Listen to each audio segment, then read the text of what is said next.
بسم اللہ الرحمن الرحیم۔ آج کی ویڈیو میں ہم بستری سے متعلق کچھ باتیں آپ کے سامنے پیش کریں گے۔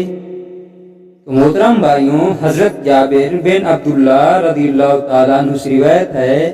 انہوں نے فرمایا، یہودی کہا کرتے تھے کہ جو کوئی پچھلی طرف سے ہو کر عورت سے اگلی جگہ میں مباشرت کرتا ہے اس کا بیٹا بینگا پیدا ہوتا ہے۔ تو اللہ تعالیٰ نے آیات نازل فرمائی جس کا ترجمہ یہ ہے کہ تمہاری بیویاں تمہاری کھیتیاں ہیں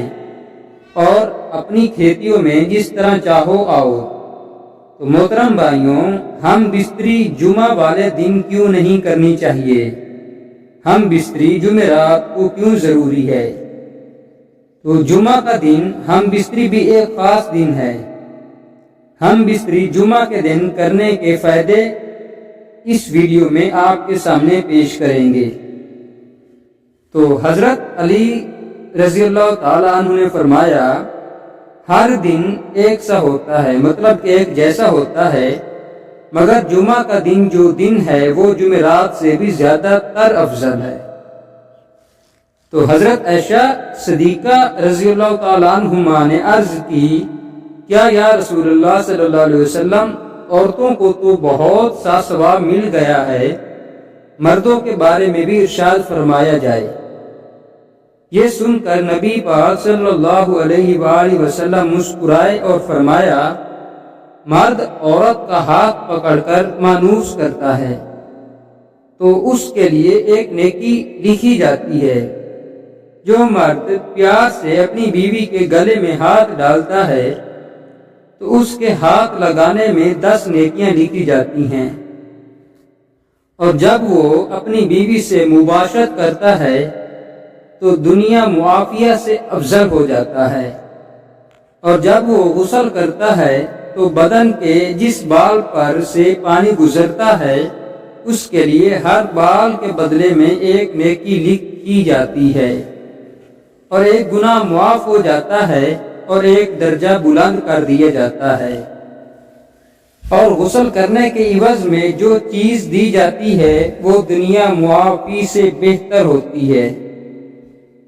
اور بے شک اللہ تعالیٰ اس پر فخر کرتا ہے اور فرشتوں سے کہتا ہے کہ میرے بندے کی طرف دیکھو کہ ایسی سردارت میں غسل جنابت کے لیے اٹھا ہے، اور اس بات پر یقین رکھتا ہے کہ میں اس کا رب ہوں۔ تم اس بات پر گواہ رہو کہ میں نے اس کو بخش دیا۔ جمعرات اور جمعہ کو ہم بستری اور غسل کرنے کی ترغیب اس لیے دی گئی ہے کیونکہ مردوں کو نماز جمعہ کی ادائیگی کے لیے جامع مسجد جانا ہوتا ہے، تاکہ آتے جاتے کہیں نظر پڑنے سے طبیعت میں کسی قسم کی شہوت پیدا نہ ہو، اور خواہش نفس سے اطمینان ہونے کے سبب نماز اور خطبہ میں دل جمی حاصل ہو جائے۔ تو حدیث نبوی صلی اللہ علیہ وآلہ وسلم ہے کہ مرد کا اپنی بیوی کے ساتھ اکٹھے ایک بستر میں سونا افضل ہے، یہ کہ کسی ایک کو عذر ہو، اس لیے کہ مقصد ہم بستری کرنا نہیں بلکہ مقصد بیوی کے دل کو خوش کرنا ہے۔ بیوی کے دل کو خوش کرنے کے لیے ایام کے دنوں میں بھی اس کے قریب ہو جانا گویا انبیاء علیہ السلام کی سنت مبارکہ ہے۔ بیوی سے ہم بستری یعنی جماع کے لیے دن کی بنسبت رات کا وقت زیادہ اچھا ہے، اور اسلامی مہینوں کے پہلے 15ویں اور آخری رات کے علاوہ بقیہ راتوں میں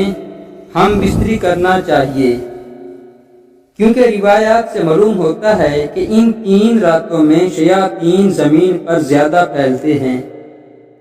اور ہفتہ کے اعتبار سے جمعہ کی شب میں بعض فقہا نے جماع یعنی ہم بستری کو مستحب لکھا ہے، اور شب میں بھی شروع حصے کی بنسبت شب کا آخری حصہ زیادہ مناسب ہے کہ رات کے حصوں میں سو لیا جائے تاکہ دن بھر کی تھکن سے راحت ملے اور مکمل سکون حاصل ہو۔ اور ایک فائدہ یہ بھی ہے کہ رات کا تھوڑا سا حصہ ہی جنابت یعنی ناپاکی میں گزرے گا، البتہ رات کا اتنا آخری حصہ بھی نہ ہو کہ پھر دوبارہ آرام کا وقت نہ رہے۔ کچھ دیر اس کے بعد بھی آرام کر لینا چاہیے۔ جب خاوند کو اپنی بیوی کے پاس آنے کی حاجت ہو تو اس کا طریقہ یہ ہے کہ بیوی کے ساتھ کمرے میں اس وقت اور کوئی نہ ہو، حتیٰ کہ شیر خوار بچہ بھی نہ ہو۔ وہاں اگر بچہ سویا ہوا ہو تو کوئی مضحکہ، کوئی حرج نہیں ہے۔ شریعت نے میاں بیوی کو اختیار دیا ہے کہ وہ دن میں یا رات میں کسی بھی حصے میں مباشرت یا ہم بستری کو سر انجام دے سکتے ہیں۔ شرعی تقاضا یہ بھی ہے کہ جس قسم کی محبت کی توقع مرد اپنی سے کرتا ہے، اسی طرح کی توقع بیوی بھی اپنے شوہر سے کرتی ہے۔ اخلاقی طور پر یہ مناسب نہیں ہے کہ شوہر اچانک آئے اور اپنا مطلب نکال کر یعنی ہم بستر ہو کر جمع کر کے چلا جائے،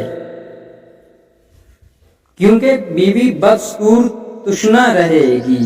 جس سے اس کو تشویش اور حیرانی لاحق ہوگی۔ لیکن اگر اس ازواجی ملاپ کو بخوبی سر انجام دیا جائے تو بیوی کے لیے بھی یہ مرحلہ آسان ہوگا۔ خاوند کو چاہیے کہ جب وہ اپنی ضرورت پوری کر لے تو بیوی کے پاس سے فوراً نہ ہٹے، کیونکہ اس سے بھی بیوی کو تشویش لاحق ہوتی ہے، بلکہ مرد اس کے بعد بیوی کے ساتھ تا دیر موجود رہے، تاحال کہ یہ یقین ہو جائے کہ بیوی کی حاجت بھی پوری ہو چکی ہے اور مرد کا بھی ساتھ موجود ہے۔ حضرت ابو ہریرہ رضی اللہ تعالی عنہ سے روایت ہے، رسول صلی اللہ علیہ وآلہ وسلم نے فرمایا، جس نے حیض والی عورت سے مباشرت یعنی صحبت کی، یا عورت کی دوبر میں مباشرت صحبت کی، یا کسی کاہن کے پاس گیا اور اس سے غیبی معاملات کے بارے میں کچھ پوچھا اور اس کی کہی ہوئی بات کو سچ مان لیا، تو اس نے محمد صلی اللہ علیہ وسلم پر نازل کی جانے والی چیز کے ساتھ کفر کیا۔ حضرت عبداللہ بن عباس رضی اللہ تعالیٰ عنہ سے روایت ہے، انہوں نے فرمایا، جب کوئی شخص حیض کی حالت میں بیوی سے مباشرت یعنی صحبت کر لیتا ہے تو نبی صلی اللہ علیہ وسلم ہم سے اسے آدھا دینار صدقہ کرنے کا حکم دیتے ہیں۔ تو دعا ہے کہ اللہ تعالیٰ میرا سنانا اور آپ کا سننا اپنی بارگاہ الہی میں قبول اور منظور فرمائے۔ آمین ثم آمین۔